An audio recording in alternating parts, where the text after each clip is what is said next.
ನಮಸ್ಕಾರ ವೀಕ್ಷಕರೇ, ವಿಶೇಷ ಕಾರ್ಯಕ್ರಮಕ್ಕೆ ಸ್ವಾಗತ. ನಾನು ಸಂದೀಪ್. ನನ್ನ ಜೊತೆ ಇದ್ದಾರೆ ಇವತ್ತು ಭಾವನಾ.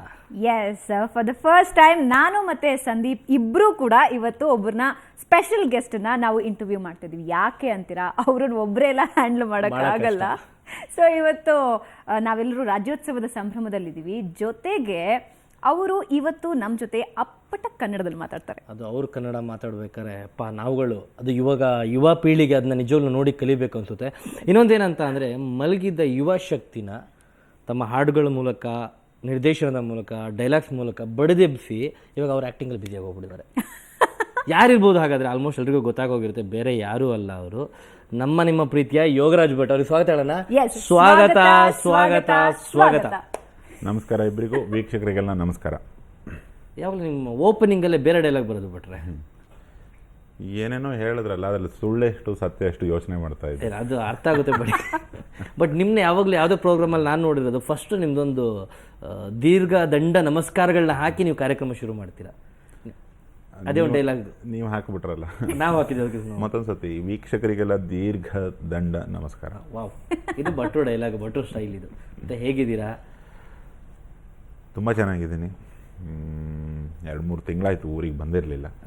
ಬಂದು ಚಾನೆಲ್ಲು, ಕನ್ನಡ ಕ್ರೂ ಎಲ್ಲ, ಸುವರ್ಣ ತಂತ್ರಜ್ಞರು, ನಿಮ್ಮ ಸುವರ್ಣ ಕಾಫಿ ಟೀ ಎಲ್ಲ ಕುಡ್ಕೊಂಡು ಕೂತಿದ್ದೀವಿ. ಒಂಥರ ಆಹ್ಲಾದಕರ ವಾತಾವರಣ, ಬಹಳ ಮಜಾ ಇದೆ. ಅದು ಕನ್ನಡ ರಾಜ್ಯೋತ್ಸವ ದಿನನೇ ಸಿಕ್ಕಿದ್ದೀರಾ ಕನ್ನಡಿಗರಿಗೆ? ಹೌದು.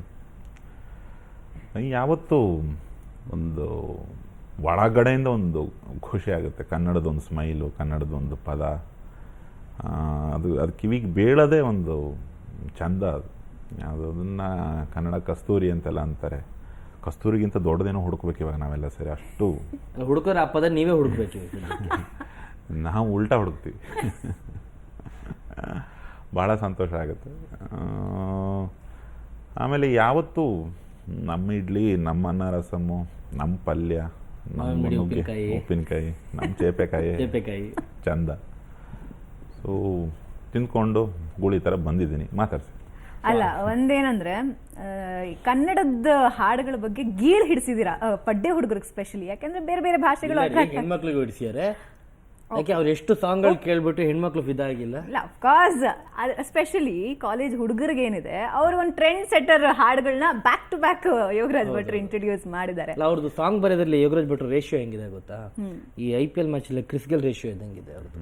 ಫೇಲಿಯರೇ ಇಲ್ಲ, ಮುಟ್ಟಿರೋದೆಲ್ಲ ಹಿಟ್ಟು, ಬರ್ದಿರೋ ಸಾಂಗ್ ಎಲ್ಲ ಹಿಟ್ ಆಗಿ ಹೋಗ್ಬಿಡಿದೆ ಅವ್ರದ್ದು. ಹೈಯೆಸ್ಟ್ ಸ್ಟ್ರೈಕ್ ರೇಟಲ್ಲಿ ಆಡ್ತಾ ಇದ್ದಾರೆ ಯೋಗರಾಜ್ ಭಟ್ರು ಸಾಂಗಲ್ಲಿ. ಟೀಮ್ ಯಾವುದು ಅನ್ನೋದು ಗೊತ್ತಿಲ್ಲ, ಒಟ್ಟು ಬರ್ತಿದ್ದಂಗೆ ಬೀಸೋದೆ. ನೀವು ಒಂಥರ ಫ್ರೀಲ್ಯಾನ್ಸಿಂಗ್ ಬ್ಯಾಟ್ಸ್ಮನ್ ಇದ್ದಂಗೆ, ಎಲ್ಲ ಮ್ಯಾಚಲ್ಲೂ ಆಡ್ಬೋದು ನಿಮಗೆ. ಹೌದು. ಇವಾಗ ಅದೊಂದು ಅಡ್ವಾಂಟೇಜ್ ಇದೆ. ಈಗ ನಾರ್ಮಲಿ ಇನ್ಯಾರ್ದೋ ಸಿನಿಮಾ ಗೆಲ್ತು ಅಂದರೆ ಈ ತಂಡ ಬೇಜಾರು ಮಾಡ್ಕೊಳುತ್ತೆ. ಅಯ್ಯೋ ಅದು ಓಡ್ತಾ ಇದೆಯಂತೆ. ಒಂದು ಹ್ಯೂಮನ್ ಟೆಂಡೆನ್ಸಿ, ಒಂದು ಸಣ್ಣ ಹೊಟ್ಟೆ ಉರಿ ಇರುತ್ತೆ, ಅದು ಇರುತ್ತೆ, ಎಲ್ಲರಿಗೂ ಇರುತ್ತೆ. ನಾವು ಆ ಸಿನಿಮಾಗಳಿಗೆ ಕೆಲಸ ಮಾಡಿಬಿಟ್ಟಾಗ ಅಪ್ಪ ಗೆದ್ದರೆ ಸಾಕು ಗುರು ಇವರೆಲ್ಲರೂ ಅನ್ನೋದು ನಮಗೂ ಬೆಳೆಯುತ್ತೆ. ನಾವು ಟೀಮ್ ಮೆಂಬರ್ಸ್ ಆಗ್ತೀವಲ್ಲ, ನಾವು ಸಾಂಗ್ ಬರ್ದಿದ್ದು ಅದಕ್ಕಾದ್ರೂ ಗೆಲ್ಲಿ ಅನ್ನೋ ಥರ ಬಂದ್ಬಿಡುತ್ತೆ. ಆಮೇಲೆ ನೀವು ಯಾರೋ ಕಷ್ಟಪಟ್ಟು ನಿರ್ಮಾಣ ಮಾಡ್ತಿರ್ತಾರೆ ನಿರ್ಮಾಪಕರು, ಇನ್ಯಾರೋ ತಲೆ ಕೆಡಿಸ್ಕೊಂಡು ಬರೆದಿರ್ತಾರೆ ಡೈರೆಕ್ಟ್ರು, ನಟರು. ಒಂದು ಟೀಮ್ ಅಂತ ಫಾರ್ಮ್ ಆಗಿರುತ್ತೆ. ಕೊನೆಯ ಮೂಮೆಂಟ್ ಇನ್ನೇನು ಬಸ್ ಹೋಗೋ ಟೈಮಲ್ಲಿ ಓಡ್ಕೊಂಡೋಗಿ ಹತ್ತಂಗೆ ನಮ್ದೊಂದು ಸಾಂಗು ಅಂತ. ಸೊ ನಾವು ಆ ಬಸ್ಸಲ್ಲಿ ಒಂದು ರೌಂಡು ಹೊಡ್ಕೊಂಡ್ ಬಂದಂಗೆ ಬಸ್ಸಿಗೆ ಮೈಲೇಜ್ ಕೊಡೋದೇ ನಿಮ್ಮ ಸಾಂಗು. ಒಂದೊಂದ್ಸತಿ ಅಲ್ಲ, IPL ಇದ್ದ ಹಾಗೆ CPL ಇದು ಸಿನಿಮಾ ಪ್ರೀಮಿಯರ್ ಲೀಗ್. ಸೊ ನೀವು ಟ್ರೆಂಡ್ ಸೆಟ್ಟರ್ ನಿಜವಾಗ್ಲೂ, ಕಾಲೇಜ್ ಹುಡುಗರಿಗಾಗಲಿ ಅಥವಾ ಆ ಥರ ಆಗ್ತಾ ಹಾಡುಗಳನ್ನ ಬರೆದ್ರಿ, ಡೈರೆಕ್ಷನ್ ಮಾಡಿದ್ರಿ, ಈಗ ಸ್ವತಃ ಆಕ್ಟರ್ ಆಗಿದ್ದೀರಾ. ಹೇಗೆ ಅನ್ನಿಸ್ತಾ ಇದೆ? ಒಂದು ಚೇಂಜಸ್ ಹೇಳಿಲ್ಲ ಭಟ್ರ. ಫಸ್ಟಲ್ಲೇ ಭಟ್ರು ಆ್ಯಕ್ಟಿಂಗಿಗೆ ಬಂದ ಮೇಲೆ ಏನೋ ಒಂದು ಮಿಸ್ ಆಗಿದೆ. ಏನು ಹೇಳಿ? ಏನ್ರಿ? ಫ್ರೆಂಚ್ ದಾಡಿ ಮಿಸ್ ಆಗಿದೆ. ಡೈರೆಕ್ಷನ್ ಇರೋ ತನಕ ಫ್ರೆಂಚ್ ಇದ್ದೇ ಇರ್ತಿತ್ತು, ಯಾವಾಗ ನೋಡಿದ್ರು ಭಟ್ರು ಫ್ರೆಂಚಲ್ಲಿ ಕಾಣಿಸ್ಕೊಳ್ಳೋದು. ಹೌದು. ಇವು ನಿರ್ದೇಶಕರು ಮತ್ತೆ ಅವ್ರ ತಂಡ ಕರ್ಕೊಂಡೋಗಿ ಕ್ಯಾರೆಟ್ ತೆಗೆದುಬಿಟ್ರು. ಆಮೇಲೆ ಒಂದು 4 to 8 ದಿವಸ ಒಂದು ಆಯುರ್ವೇದಿಕ್ ಟ್ರೀಟ್ಮೆಂಟು. ಏನಕ್ಕೆ? ಒಂದು ಸಣ್ಣ ಗಡಿಗೆ ನುಂಗ್ದಂಗಿತ್ತು ಇಲ್ಲಿ ಹೊಟ್ಟೆ. ಅದೆಲ್ಲ ಕಮ್ಮಿ ಆಗಬೇಕು ಅಂದರು. ಅವ್ರ ತಲೆಯಲ್ಲಿ ಇದ್ದಿದ್ದು ಒಂದು 10 kg ತೆಗೆಸ್ಬೇಕು ಅಂತ. ಅವ್ರ ಕೈಲಿ 3 kg ಮೇಲೆ ಆಗಲಿಲ್ಲ. ಸೊ ಆಸ್ಪತ್ರೆಯಲ್ಲಿ ಗಂಜಿ ಕೊಡೋರು. ಆ ಗಂಜಿನೂ ಬಕೆಟ್ಗಟ್ಟಲೆ ಕುಡಿತಿದ್ದೆ, ಅದೆಲ್ಲ ತೂಕ ಹೋಗುತ್ತೆ. ಅದಕ್ಕಿಂತ ಹಿಂದಿಂದು ಮಜಾ ಇದೆ. ಅದು ಈ 30 ಚಿಲ್ಲರೆ ಕಾಣುವಂಥ ಒಬ್ಬ ತಿಕ್ಲ ಬೇಕಿತ್ತು ಅವರಿಗೆ ಜೈಲರ್ ಪಾತ್ರಕ್ಕೆ. ಹುಡುಕಿದ್ದಾರೆ, ಎಲ್ಲ ಕ್ಯಾಸ್ಟಿಂಗು ಅವರು ಇವರು ಅಂತೆಲ್ಲ ಇತ್ತು. ಕೊನೆ ಮೂಮೆಂಟ್ ಯಾರೂ ಸಿಕ್ಕಿಲ್ಲ ಅವರಿಗೆ, ಒದಾಡ್ತಿದ್ದಾರೆ. ಗೊತ್ತಾಯ್ತು ನನಗಿದು ಏನೋ ಸಿನಿಮಾನೇ ಶೆಡ್ಯೂಲೇ ಶುರು ಆಗಲ್ಲ ಅನ್ನೋ ಥರ. ನನ್ನ ಹಿಡ್ಕೊಂಡ್ರು, ನೀವೇ ಮಾಡಬೇಕು. ಇದು ಸ್ನೇಹಕ್ಕೆ ಹ್ಞೂ ಅಂದರೆ ನನಗೆ ಬರಲ್ಲ ಅದು ನಟನೆ, ಹೇಳ್ಕೊಡೋದು ಬೇರೆ, ನಾವೇ ಸ್ವತಃ ನಟಿಸೋದಿದೆಯಲ್ಲ ಅದು ತುಂಬ ಕಷ್ಟ. ಈಗೆಲ್ಲೋ ಯಾರಿಂದನೂ ಜಾರ್ಕೊಳ್ಳೋದು ಅವೆಲ್ಲ ನಿಜ ಜೀವನದಲ್ಲಿ ಸಾಕಷ್ಟು ನಟನೆ ಎಲ್ಲರೂ ಮಾಡ್ತಾರೆ. ಕ್ಯಾಮೆರಾ ಸೌಂಡ್ ಅಂದ ತಕ್ಷಣ ಇಲ್ಲೊಂದು ಸ್ವಲ್ಪ ಬೆವರು ಬರುತ್ತೆ ಕಿವಿ ಹಿಂದೆ. ಯಾರ್ಯಾರೋ ನೋಡ್ತಿದ್ದಾರೆ, ಇದು ಯಾಕೋ ಸರಿ ಇಲ್ಲ ವ್ಯವಹಾರ, ನನ್ನ ಕೆಲಸ ಅಲ್ಲ ಇದು, ಇವೆಲ್ಲ ದುಸ್ವಪ್ನ ಥರ ಕಾಡ್ಸೋಕ್ಕೆ ಶುರು ಆಯಿತು. ಅವ್ನು ಮಾತೆತ್ತಿದ್ರೆ ತಿಕ್ಲನ್ ರೋಲು ಅಂತಾರೆ. ಡೈರೆಕ್ಟರ್ ಹೇಳ್ತಾ ಇದ್ದ ಅದು ಹೇಳೋಕ್ಕಾಗ್ತಿಲ್ಲ, ಅದು ನನ್ನ ಹೆಂಗೆ ತಿಕ್ಲ ಅಂದ್ಕೊಂಡ್ರೆ ಎಷ್ಟೇ ಆದರೂ ನಾನು ತಿಕ್ಲ ಹೌದು ಒಪ್ಕೋತೀನಿ. ನೇರವಾಗಿ ಹೇಳಿದಾಗ ಒಂದು ಸ್ವಲ್ಪ ಹರ್ಟ್ ಆಗುತ್ತಲ್ಲ, ತಗೊಂಡು ಸ್ಕ್ರೀನಿಗೆ ಬೇರೆ ಇಡ್ತಾ ಇದ್ದಾರೆ. ನಾನು ಹುಚ್ಚ ಅಂತ ನನ್ನ ಹೆಂಡ್ರ ಮಕ್ಕಳಿಗೆ ಪ್ರೂವ್ ಆಗ್ಬಿಟ್ಟಿದೆ, ಇಡೀ ಕರ್ನಾಟಕಕ್ಕೆ ಬೇರೆ ಪ್ರೂವ್ ಮಾಡಬೇಕಾ ಅಂತ ಅದೊಂದು ಸಮಸ್ಯೆ. ಸ್ವಲ್ಪ ಏನೇನೋ ಮುಚ್ಚಿಟ್ಕೊಳ್ಳೋಣ ಅಂತ ನಾವು, ಅದು ಹೆಂಗಿದೆಯೋ ನನ್ನ ಪಾತ್ರ ಹಾಗೆ ಬರ್ಕೊಂಡು ಹೋಗಿದೆ. ನನ್ನ ಮಾತುಕತೆ, ನನ್ನ ಧ್ವನಿ ಬಳಸೋದು ಎಲ್ಲ. ಶೂಟಿಂಗ್ ಸ್ಪಾಟಲ್ಲಿ ಈ ಥರ ಎಕ್ಸ್ಪೀರಿಯನ್ಸ್ ಏನೋ ಇದೆಯಾ? ಇನ್ನೇನೆಲ್ಲ ರೆಡಿ ಆಗಬೇಕು, ಎಲ್ಲ ಆಗಬೇಕು, ಆಗದೇ ಇಲ್ಲ ಅಂದ್ಕೊಂಡು ನೀವು? ಇಲ್ಲ, ಅದು ತುಂಬ ಇನ್ಸಲ್ಟ್ ಆಗುತ್ತೆ.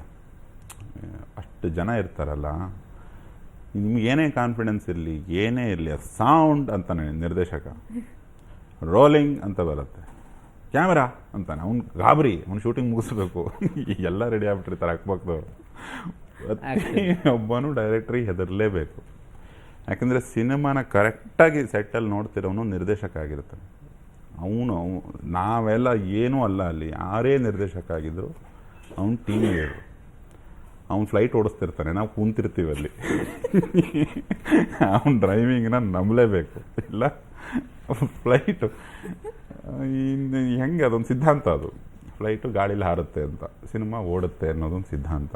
ನಂಬಿ ಹೂ ಅಂದ ಮೇಲೆ ನಟರು ಅವನನ್ನು ಸಂಪೂರ್ಣವಾಗಿ ಅವನಿಗೆ ಸರೆಂಡರ್ ಆಗಬೇಕು.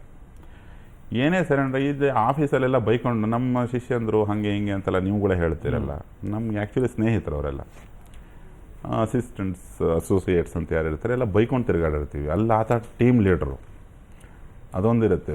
ಅಪೋಸಿಟ್ ಆ್ಯಂಗಲಲ್ಲಿ ನೋಡ್ತಿರ್ತಾರೆ ನಮ್ಮನ್ನು.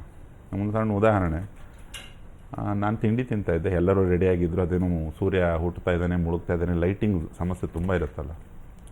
ನಾನು ಒಂದು ಸತಿ ಬಂದು ಕರೆದ, ನಾನು ಬೇಗ ಏನು ಅಂದ್ಬಿಡ್ತಾ ಅಂತೇಳಿ ತಿಂಡಿ ತಿಂದ್ಕೊಂಡು ಹೋಗ್ತಾ ಇದ್ದೆ. ವೀರೇಂದ್ರ ಮತ್ತು ಗಡ್ಡ ವಿಜಯ್ ಯಾರ್ಯಾರು ನಿಂತಿದ್ದು, ಎಲ್ಲಿ ಭಟ್ರು ಅಂತ. ನಾನು ಹಿಂದೆ ಇದನ್ನು ನೋಡಿಲ್ಲ ಅವ್ರು. ನಾನು ಬರ್ತಾಯಿದ್ದೆ ತಿಂಡಿ ತಿಂದು, ಮುಚ್ಕೊಂಡು ಬರೋಕೆ ಕೇಳಪ್ಪ, ಲೈಟ್ ಹೋಗ್ತಾ ಅಲ್ಲ. ಬಡ್ಡಿ ಮಕ್ಕಳ ಆಫೀಸಲ್ಲಿ ಇಷ್ಟು ಬೆಲೆ ಇತ್ತು ನನಗೆ. ಕ್ರಿಮಿನಲ್ ಆ್ಯಂಗಲ್ ನನಗೂ ಕೊಟ್ಟಿದ್ದಾರೆ. ಇವನು ಭಯಂಕರ ಬೌದ್ಧಿಕವಾಗಿ ಇವನು ಕ್ರಿಮಿನಲ್ಲು ಅನ್ನೋ ಥರದ್ದೇನೋ ಒಂದು ಆ್ಯಂಗಲ್ ಕೊಟ್ಟಿದ್ದಾರೆ. ನಿಮ್ಮ ಆಸೆನ ಬಿಟ್ರೆ ಇವೆಲ್ಲ ಶೂಟಿಂಗ್ ಮಾಡ್ತಾ ಇರ್ಬೇಕಾದ್ರೆ ನಿಮ್ಮಲ್ಲಿ ಆಸೆನೆಲ್ಲ ಹಂಗೆ ಬರೆದ್ಬಿಟ್ಟಿದ್ರೆ ಹೇಗೆ?